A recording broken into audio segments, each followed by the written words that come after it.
August 28, 1965, in the small mining town of Windsor, Ontario, and raised in the rugged landscape of Tymons. She emerged from a life of hardship to become one of the most influential and best-selling female artists in country music history. Her story is not simply one of talent. It is a remarkable testament to resilience, determination, and an inner fire that refused to be extinguished, no matter how severe the obstacles placed before her. Growing up in poverty, she often went hungry, wore hand-me-down clothes, and learned from a young age that survival depended on grit, resourcefulness, and the ability to find solace in creativity. Music became that refuge. Even as a child, she sensed a deep intuitive connection to melody and storytelling, singing in local clubs and bars long before she was old enough to legally enter them, all to help support her struggling family. Shania's early years were turbulent, marked by domestic instability and emotional challenges. But through it all, she maintained an unwavering belief that her voice could one day carry her beyond the limitations of her environment.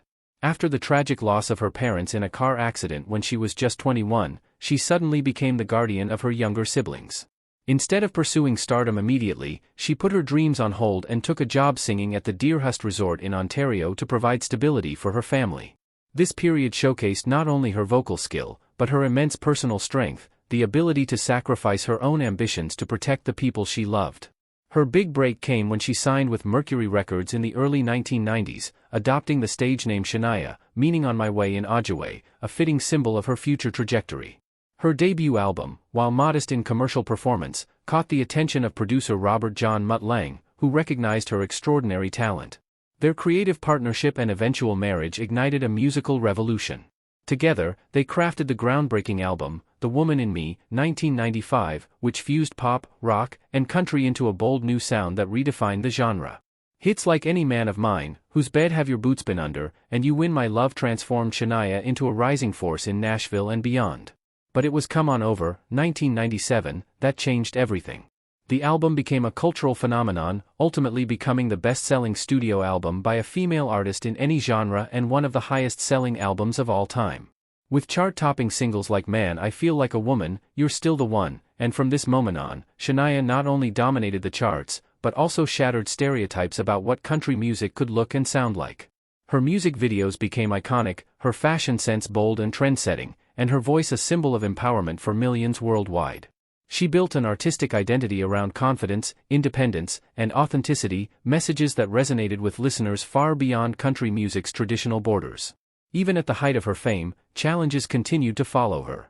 Her marriage collapsed after a deeply painful scandal, and she was diagnosed with dysphonia and Lyme disease, which severely damaged her vocal cords and nearly ended her singing career. For years, she struggled not only with the physical limitations, but with the emotional trauma of suddenly losing the ability that defined her life. Yet once again, Shania's spirit proved unbreakable. Through vocal therapy, determination, and sheer willpower, she slowly rebuilt her voice and her confidence. When she returned with the album Now, 2017, it marked not just a musical comeback, but a personal triumph, a reminder that even the most extraordinary talents are shaped by adversity. In recent years, Shania has continued to reinvent herself with Las Vegas residencies, new music, documentaries, and public appearances that celebrate both her legacy and her ongoing evolution as an artist. Her warmth, humor, and humility have endeared her to new generations of fans. She remains a pioneer who expanded the boundaries of country pop, a trailblazer who took creative risks when the industry doubted her, and a survivor whose story inspires anyone who has ever had to start again after losing everything. Shania Twain's personal and romantic life took a dramatic turn in the early 1990s, beginning with one of the most pivotal encounters of her career. After the release of her self-titled debut album, the record itself did not yet fully display her songwriting power. However, producer Robert John Mutt Lange, already a legendary figure in rock and country rock because of his work with AC/DC, Def Leppard, and Bryan Adams, heard her voice and was immediately struck by its warmth, strength, and clarity. After listening to her original songs, Lange reached out, impressed not only by her vocal ability but also by her potential as a songwriter. What began as a professional inquiry soon turned into months of long-distance phone conversations. They spent countless hours talking about music, lyrical ideas, personal backgrounds, and dreams for the future. During these intimate and creatively charged discussions, a bond began to form, initially rooted in artistic chemistry, but gradually growing into something deeply personal. After speaking only by phone for several months, Twain and Lang finally met face-to-face at Nashville's Fan Fair in June 1993, a major country music festival that brings artists and fans together. Their first meeting confirmed what their conversations had already suggested, an immediate connection and mutual admiration. Their relationship progressed quickly, reflecting both the intensity of their creative partnership and the depth of their emotional bond. On December 28, 1993, they married, marking not only a new chapter in Twain's personal life but also in her career. Together, they went on to create some of the best-selling country pop albums of all time, including The Woman in Me and Come On Over. Their son, Asia, pronounced Asia, was born on August 12, 2001. The arrival of their child brought immense joy during a period when Twain was already a global superstar, and motherhood became one of the most cherished roles in her life. Despite their public success and what appeared to be a solid marriage, strains were developing behind the scenes.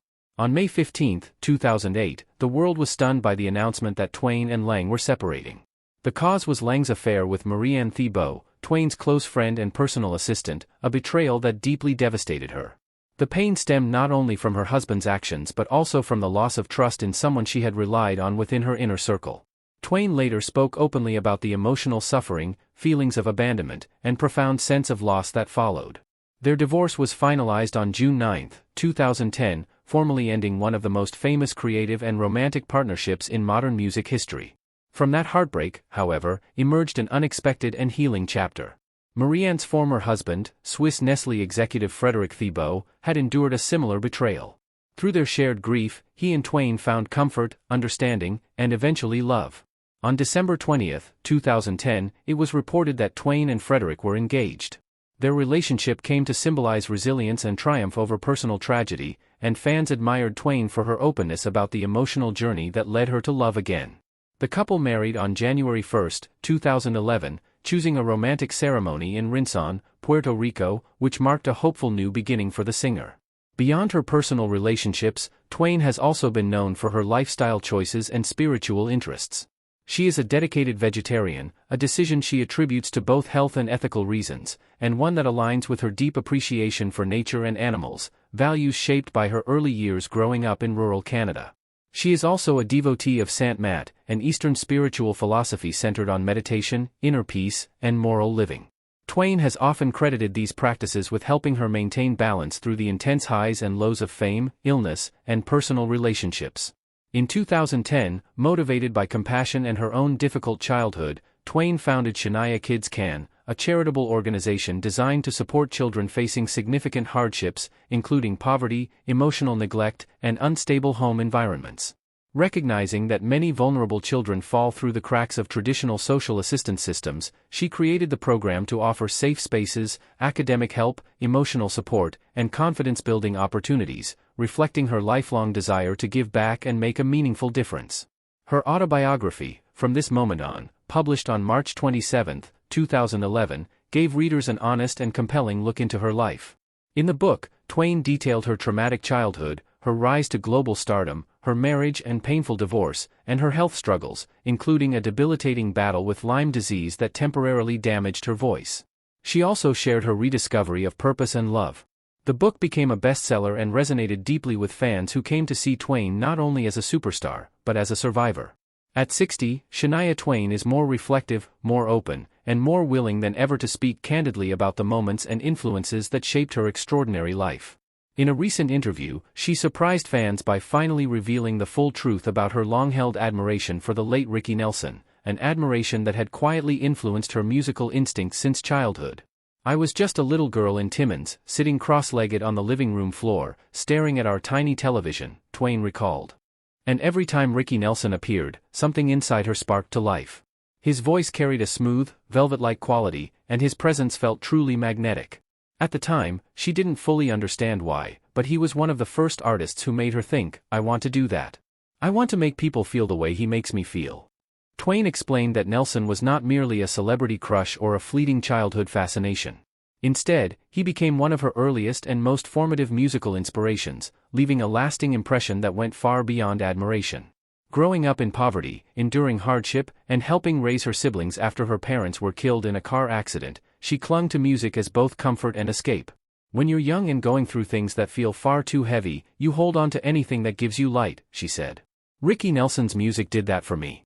His songs were like a warm hand reaching out, reminding me that the world could still be beautiful. Twain also revealed that as she matured as a singer-songwriter, her connection to Nelson's artistry deepened even more.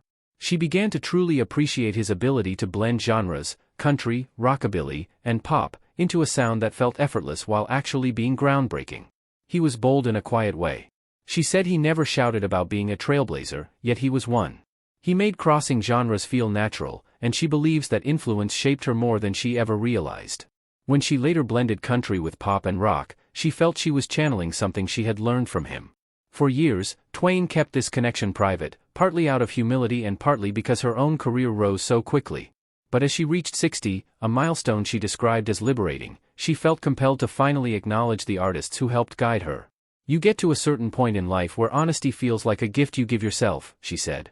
"I've spent so much of my life telling my story in pieces, and this is a piece I've never really shared. Ricky Nelson deserves that recognition from me." She admitted that during moments of deep self-doubt, including the darkest years when Lyme disease nearly stole her voice, Nelson's music resurfaced as a reminder of why she fought so hard to return. "When I thought I might never sing again, I went back to the very beginning, to the voices that first inspired me. Hearing Ricky again brought me comfort. It reminded me of the girl who believed in music with her whole heart." Twain emphasized that although she never met Nelson, who died tragically in 1985, his legacy lives within her artistic DNA. As she looks ahead to new music, new tours, and new chapters, she carries his influence with gratitude. "I owe him more than I can ever say," she admitted. "He helped shape my musical compass long before I even knew I had one. And at 60, I'm finally ready to say it out loud." The truth, as Twain tells it, is simple. Ricky Nelson helped kindle the fire that would one day make her the best-selling female country artist in history.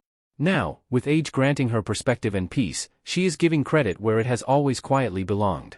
By finally sharing these reflections, Twain does more than pay tribute to a music icon. She reveals a deeply personal part of her own story that remained tucked away for years, proving that childhood influences can echo throughout a lifetime, guiding, comforting, and inspiring us in ways we often only recognize once we are old enough to look back with clear, honest eyes.